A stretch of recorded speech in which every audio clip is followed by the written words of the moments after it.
So desperation continues to set in for Rooster Teeth as they now are trying to justify their own existence to their corporate overlords over at WarnerMedia by going Hollywood. Rooster Teeth, you couldn't be more desperate, could you? Hey, what is going on, everybody? How are you all doing today? I hope you all are having a wonderful and fantastic day today, and if not, hopefully you all will have a better tomorrow. So, Rooster Teeth's desperation continues to really show, trying to prove that we're relevant. We're relevant. Because now they're going Hollywood, apparently. And of course, they tried to make justifications for this whole thing, why they haven't been making, series for their own channels and whatnot. Transformers War for Cybertron on Netflix, why Rooster Teeth didn't produce anime series for its own channels. Well, it might be because they have a bunch of talentless hacks, the company itself's falling apart, people are trying to leave whenever they can, There's that. They also abuse their own animators, which still happens to this very day, by the way. And also, they're losing money because they love to push their politics into all of their entertainment. I mean, that might be some reasons. Just want to throw out some of them, and that's not even all of them. But those are some pretty big reasons that I can come up off the top of my head. Since its founding in 2003, Rooster Teeth has built a large following for original shows like Red vs. Blue and RWBY, as well as other fan-direct content distributed across its own branded channels. But the first season of the new Transformers War for Cybertron trilogy, produced by Rooster Teeth Studios, will premiere on Netflix this Thursday, July 30th. It's officially the first project from Rooster Teeth Studios for a third-party platform. After 17 years of catering to its sci-fi, gaming, and animation fan base, why did Rooster Teeth decide to make the big-budget entertainment property for someone else? According to Rooster Teeth General Manager Jordan Levin, who joined the WarnerMedia company last year, it boiled down to economics. Which, let me remind you, Jordan Levin came into the company and took charge of it because, everybody else didn't know how to manage a company. And now, because he's in charge, since he's not even a founder of the company, Rooster Teeth has lost all control by any of the founding members. All gone now. All of it is gone because of their terrible decision making. From a pure cost standpoint, there's only so much we can do within our current structure. Oh yeah, of course, think about it. A pure cost standpoint. Now, told by insiders that they have been continuing to hemorrhage money, which is obviously not good. So from a pure cost standpoint, they're only going to be able to do so much. Makes sense. And, this is all due to their company's terrible decision making. And if you look at their channel right now, they have been losing subs. Their channel has been going down, which is not looking good for them. I mean, they still have 9.47 million subs. Yeah, it's really, really big up there. But if you keep looking at the records here, you have 10,000 they lost on Sunday. They lose on daily, from what it shows here, 660. Weekly is 4,600. And then the last 20 days, 20,000. Record shows they are losing subs, and that's not good for them. You'd think if they were doing good, they'd be going up. So that's clearly not a good sign for them, obviously. Rooster Teeth's first subscription service, which has provided members early access to RT-produced originals, will never be, nor do we expect it to be, a scaled SVOD service. Levin said, "We try and reward first members as best as we can, but the truth is there's only so much we can afford to do. Well, let's see what those rewards are for first members. First, get amazing benefits and support the shows you love. Support the shows you love." I don't know how that's a benefit. Early access to all videos. Exclusive and live content. No pre or mid-roll ads. Offline viewing. Background play. 5% store discount. Well, all their stuff on there, they have bad merchandise. It's pretty trash. Early access to ticket sales.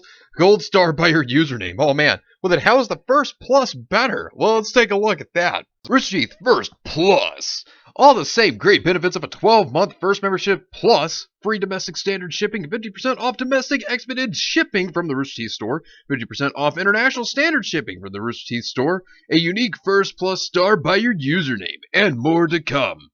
So, we're already, a year in, and you still haven't added anything new yet? Oh, wow. Yeah, some plus membership there. Wow, that sounds terrible, huh? For more ambitious projects like Transformers War for Cybertron, the company formed Rooster Teeth Studios heading by Ryan P. Hall to develop and produce originals for other distributors. The SVOD space is largely focused around scaled players, Levin said. For us, the production infrastructure that exists here in Austin and live action and animation has shown we can make premium high-end content. Then we look at what kind of distribution platforms can support that. So what? You basically don't care about your Rooster Teeth first, and basically it's nothing more than your own version of Patreon for your company is what I'm getting out of this, because it doesn't really give people much. I mean, like I said, it just sounds like their own version of Patreon on their own platform. That's about it. From a strategic standpoint, Rooster Teeth Studios productions for Netflix and others represent a chance to recruit and attract new audiences. Yeah, considering you're already losing your audiences, huh? Rooster Teeth. Levin said, Rooster Teeth also is going to premiere Genlock Season 2, which is funny because it's going to be on HBO Max. The only reason why it even got another season was because AT&T wanted the millions of dollars that they lost off of that show. They lost millions and never got it back. Not even half. I mean, it didn't go well for them. So, of course, they ordered another season. And, there were a lot of backlash for that. Netflix and HBO teamed up with Rooster Teeth Studios to produce War for Cybertron, with Japan's Polygon Pictures, Knights of Sidonia, serving as the animation studio. The 3 chapters of the anime series will comprise 18 episodes total. The trilogy tells the origin of the story of the Transformers, which, as if, Transformers, its origin hasn't been told already multiple times. I mean, as a Transformers fan, I have seen it be told multiple times. And it's kind of funny that when you look at it, ironically enough, the other thing here is that they didn't do anything. They didn't even animate it. It was animated in Japan. So they're just producing it. Kind of strange there when you think about it. And then, of course, when you have all this, they actually bring up Machinima, which, Machinima's been gone for years. So this is what they stated. I don't want to speak ill of Machinima, but they weren't an animation studio, DeSanto said. Under the aegis of Rooster Teeth Studios, I was dealing with an entire studio that could support the efforts of doing a sophisticated version of Transformers, which helped give it a foundation that we all wanted to build off of. Added DeSanto, I say this without any BS behind it. I felt like every party involved, Rooster Teeth, Hasbro, and Netflix, were completely aligned on what the show is and how to market it. It's playing the strings of everybody. So basically, advertisement for the toys. That's basically what it is. Hall explained that the formation of the studio division came after the realization from a storytelling standpoint, not everything makes sense for it to be under one roof. So basically at this point what they're trying to do to stay relevant is they're trying to be able to expand rather than working on their own website. They're going to be jumping studio to studio to be like, hey, let's team up together and let's work on a project. That's basically what they're doing here. And this is how they can try to make money. Trying to say that they're relevant because they can do that. There are other Rooster Teeth Studios productions in the pipeline, so they talk about the productions here, but they also go on to talk about how Rooster Teeth Studios also is in development with Boom Studios for 2 graphic novel-inspired projects. Now, see, here's the thing. Just because Rooster Teeth here is trying to say that, oh, we're relevant, we can do so much for you. Here's the thing. AT&T and WarnerMedia, they have shut down very, very popular platforms. Like, for example, Machinima. It had 12 million subs, and even though it was very popular, they just cut it out. It was gone. It's like Drama Fever, very popular, and then just cut it out despite how well it was performing. So even because something's performing well for them doesn't mean that they won't cancel it anyways, because, oh, you better believe they will. And Rooster Teeth is terrified right now because they could get shut down as well, and they know it. And so they think that going to Hollywood, which I'm going to get to in just a moment, is the best idea to save themselves. As it ramps up projects, Rooster Teeth Studios has expanded the LA-based team, so they're in LA. They're expanding the team to LA now. So it seems that they're taking the Austin-based team, and then they're just going to fuse it with the LA team, and it's basically just going to be there. And from everything that I've heard from insiders, from what I've been told, they have been trying to prepare putting Rooster Teeth into Cartoon Network's animation studio district. So basically just to make them that. And what it seems right here is that could be happening, because right now they're jumping around saying, hey, we're doing this for this company and that company. So basically it's just going to be Rooster Teeth branding at this point is what it's looking like it's going to be.